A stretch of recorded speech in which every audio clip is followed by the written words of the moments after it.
Olá pessoal, tudo bem com vocês? Hoje trago mais uma Semana da Palavra. Vai me desculpando, né? Como é que eu tô aparecendo aqui. Me perdoe se ficar escuro, me perdoe se tiver alguma coisa. Mas eu quero gravar muito Semana da Palavra pro Senhor. E a correria que eu tô vivendo, mesmo assim, eu quero gravar o Semana da Palavra e eu quero falar do Senhor, né? Então, se tiver de alguma forma aí pra você, né, que você não gostar de alguma forma, me perdoe, mas eu quero gravar o Semana da Palavra. E eu não queria deixar de gravar o Semana da Palavra, né? Então eu tô fazendo a maior gambiarra aqui pra gravar, tô sem ventilador, tá super quente. E tô tentando aqui colocar a luminária, fazendo a maior gambiarra porque não tem tomada em qualquer lugar. No meu quarto não tem tomada, em alguns lugares aqui também não tem tomada. Então eu tô fazendo a maior gambiarra aqui para poder gravar o Semana da Palavra, mas o Senhor sabe de todas as coisas e eu não queria deixar de gravar, né? Em meio a tudo isso e muito mais que só o Senhor sabe, eu venho trazer o Semana da Palavra para a tua vida nesse dia de hoje. E o Semana da Palavra de hoje é: qual a diferença do joio e do trigo? São muito iguais, né? Assim, olhando, são imperceptíveis de descobrir que há uma diferença, mas há uma diferença sim, há diferença aí no joio e trigo. Na parábola do joio, primeiro Jesus conta aos seus discípulos a história do homem que semeou o trigo, não é mesmo? Mas foi surpreendido por seu inimigo, que semeou o joio, uma erva daninha semelhante ao trigo, parecido ao trigo, idêntico, bem parecido ao trigo. Jesus conta que os servos do fazendeiro perceberam que o joio estava no meio do trigo e quiseram arrancar fora. Todavia, o semeador decide esperar até a colheita para assim não prejudicar o trigo.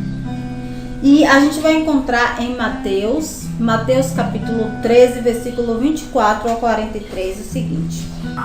Está escrito assim: propôs-lhes outra parábola, dizendo: o reino dos céus é semelhante ao homem que semeia boa semente no seu campo.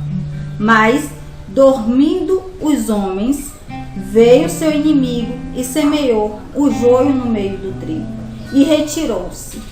Eu vou dar uma parada aqui. Aqui está falando: mas dormindo os homens, veio o inimigo. Quando que o inimigo está aí fazendo arraso no mundo?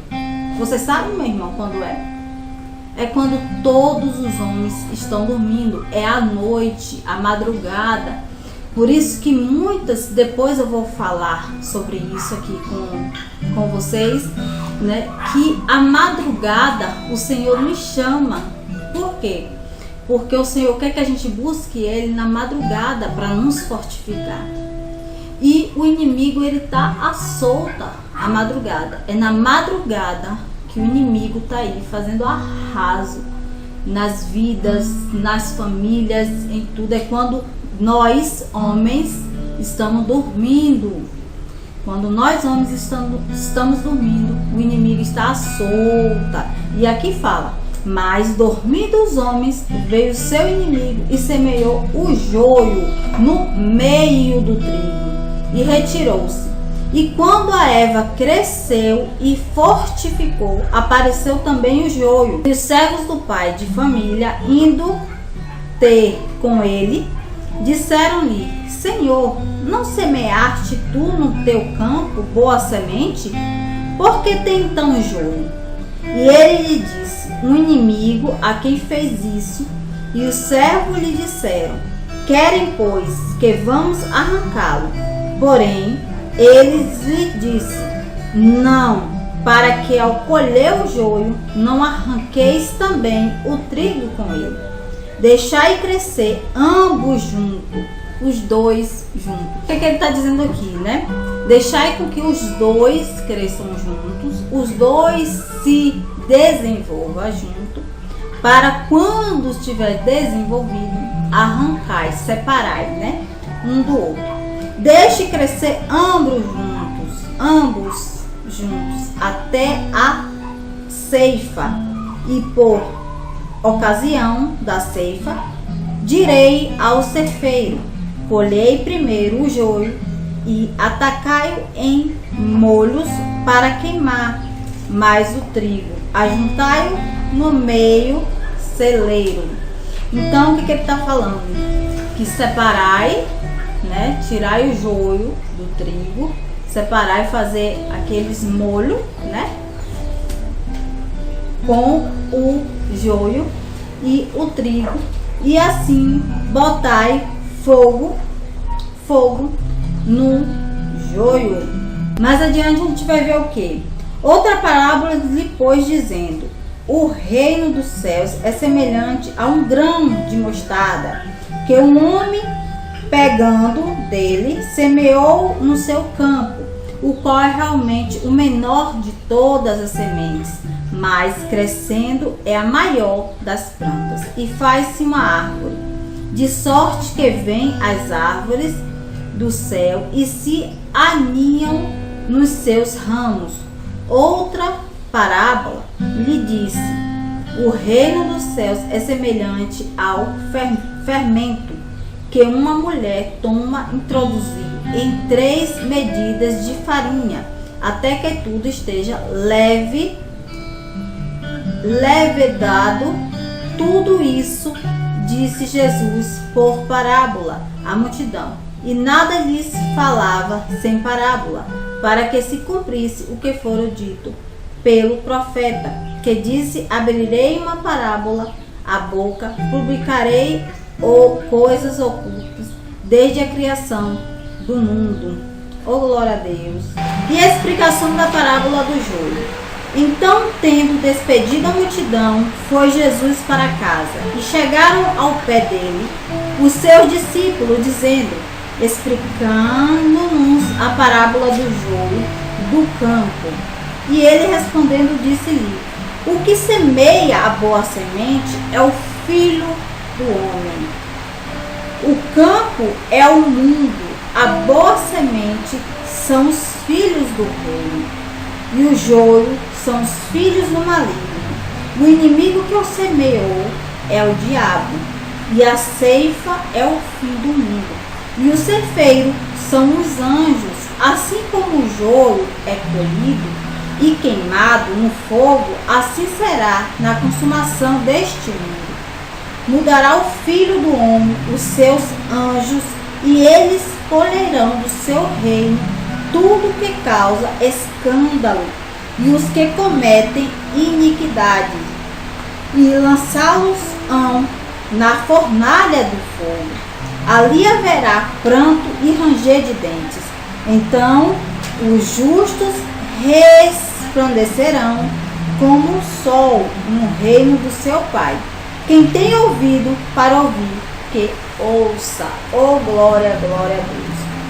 Como é que a gente vai saber que é joio?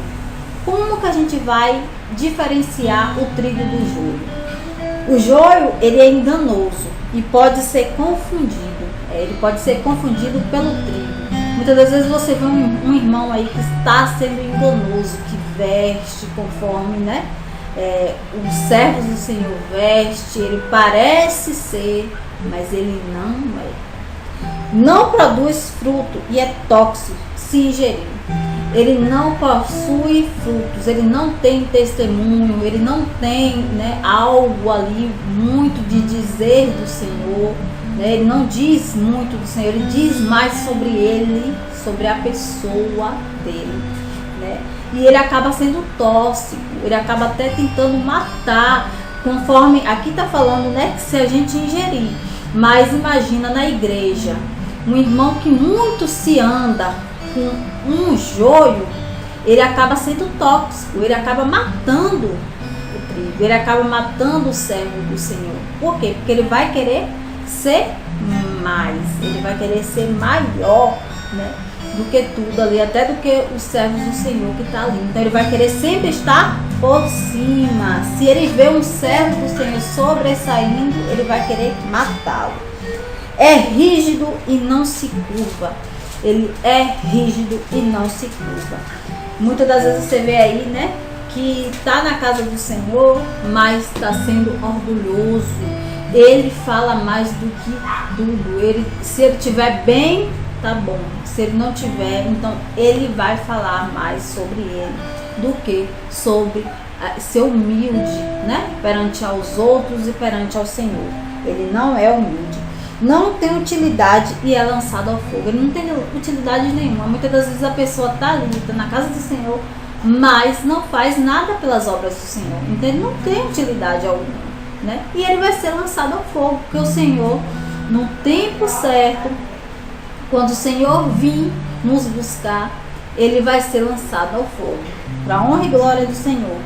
Quanto mais tempo ele fica no solo, mais enraizado e difícil de colher, de arrancá-lo fora vai ter, né? Então quanto mais ele fica ali naquele ambiente, quanto mais ele fica no solo, mais firme, mais enraizado ele fica e mais difícil de arrancá-lo fora. Assim também é no joio que está na casa do Senhor, né? Fica mais difícil de tirar, mais difícil de arrancá-lo fora.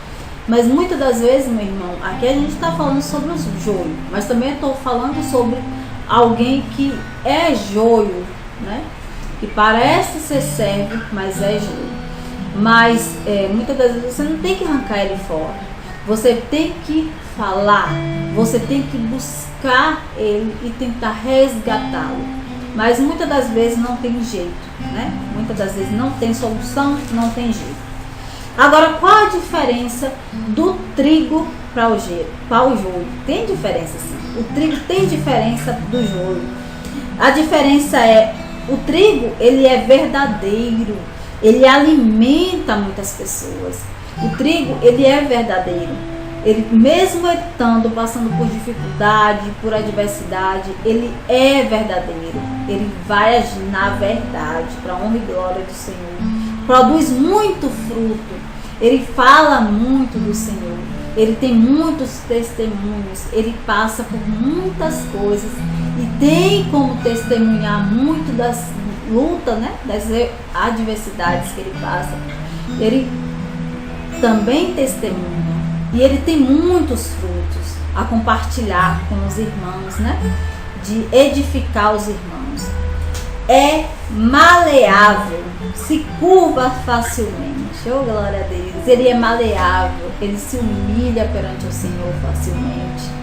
Ele se prostra perante o Senhor facilmente, né? Ele é maleável. Oh, glória a Deus. Tem utilidade, ele tem utilidade, sendo guardado no seu celeiro. Ele tem muita utilidade na casa do Senhor. Ele não se importa de querer ser o melhor, de estar ali só para louvar ou pregar. Ele está pouco se lixando, né? Se vai louvar, se vai pregar, se vai limpar a igreja, se vai, né, varrer, se vai colocar ali uma florzinha, se vai simplesmente limpar. Ele não está importando com isso. Ele tem utilidades ali. Ele tem utilidades, ele faz o que tiver de fazer na casa do Senhor. E quanto mais maduro, mais fácil de colher. Quanto mais maduro,